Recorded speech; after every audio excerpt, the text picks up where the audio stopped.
Hello बच्चों, let's read the question. The question says every metal has a definite work function, then all photoelectrons do not come out with the same kinetic energy if incident radiation is monochromatic, because kinetic energy of the emitted electron depends on the number of the photons absorbed. Kinetic energy of the emitted electron depends on the energy of the absorbed photon, and for each photon may be of different energy.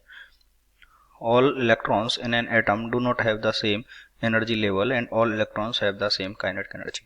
तो इस question को solve करने के लिए सबसे पहले हम इसका की कॉन्सेप्ट लिख लेते हैं. ओके, और इस क्वेश्चन के लिए जो इसका की कॉन्सेप्ट है that is kinetic energy in photo electric effect.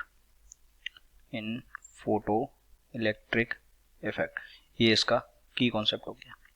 अब देखिए इसमें होता क्या है कि सबसे पहले हमको समझना पड़ेगा काइनेटिक एनर्जी आती कैसे है. तो मान लीजिए ये हमारे पास कोई एक मेटल हो गई, मेटल सरफेस, और इसका मेटल सरफेस का जो वर्क फंक्शन है that is phi not is equals to h nu not. Okay, और ये डेफिनेट है.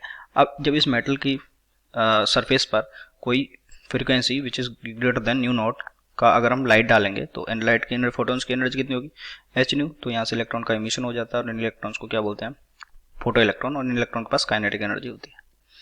तो जब ये काइनेटिक एनर्जी होती है तो देखिए जो एच न्यू हमने डाला है इसने दो काम किए, एक तो इसके वर्क फंक्शन की फॉर्म में गया और एक काइनेटिक एनर्जी की फॉर्म में गया. ओके, तो जो ये काइनेटिक एनर्जी है ये तो क्या है, डेफिनेट है. ये तो एक मेटल के लिए क्या है, फिक्स्ड वैल्यू है एक मेटल के लिए. तो काइनेटिक एनर्जी किस पे डिपेंड कर रहा है, एच न्यू पे. और एच न्यू क्या है, energy of photon. Energy of photon. और ये जो एनर्जी है उस अगर हमने अगर लाइट डाल दिया, सेम लाइट डाली है तो लाइट की फ्रीक्वेंसी भी सेम होगी. तो जितने भी फोटोन है उनकी एनर्जी भी क्या रहेगी, सेम रहेगी, क्योंकि न्यू सबके लिए सेम है. ओके, तो काइनेटिक एनर्जी किस पे डिपेंड करेगी, एनर्जी ऑफ फोटोन पर डिपेंड करेगी, और सारे फोटोन्स की एनर्जी सेम रहेगी. ओके, फिर हमको दूसरा बोला गया है कि जो जितने भी इलेक्ट्रॉन्स निकलते हैं इनकी काइनेटिक एनर्जी सेम क्यों नहीं होती है. ओके, तो अब देखिए होता क्या है कि ये जो फोटोन्स है, ओके, फोटोन्स क्या है, बंडल्स ऑफ एनर्जी. ओके, तो मान लीजिए हमने जैसे मेटल की सरफेस पर ये फोटॉन्स आए, तो ये फोटॉन्स क्या करेंगे, जो इलेक्ट्रॉन्स और न्यूक्लियस के बीच का जो इंटरेक्शन है उसको ब्रेक कर देंगे.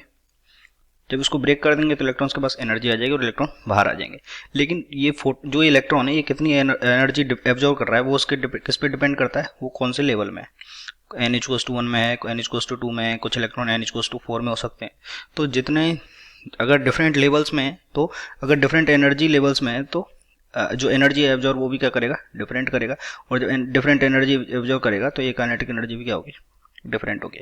इसका मतलब क्या हुआ कि जब कोई फोटोन किसी इलेक्ट्रॉन के साथ इलेक्ट्रॉन के साथ इंटरेक्शन करता है तो वो उस इलेक्ट्रॉन और न्यूक्लियस के बीच के बॉन्ड को इंटरेक्शन को ब्रेक कर देता है. ओके, और वो जैसे एनर्जी लेवल में होता है उसी के हिसाब से वो एनर्जी एब्जॉर्ब करता है. तो एनर्जी लेवल डिफरेंट है तो ये एनर्जी भी डिफरेंट होगी.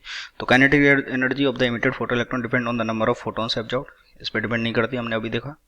Kinetic energy of the emitted photon depend on the energy of the absorbed photon. बिल्कुल सही है. And each photon may be of different energy. ये इनकरेक्ट हो गया क्योंकि सबकी एनर्जी सेम रहेगी until unless frequency is same.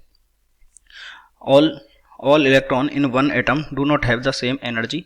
All electron in an atom do not have the same energy level. तो ये बिल्कुल करेक्ट है. तो ऑप्शन नंबर सी हमारा करेक्ट हो गया. All electron have the same kinetic energy, even correct हो गया. तो option number C is correct. I hope you understood it well. Best of luck.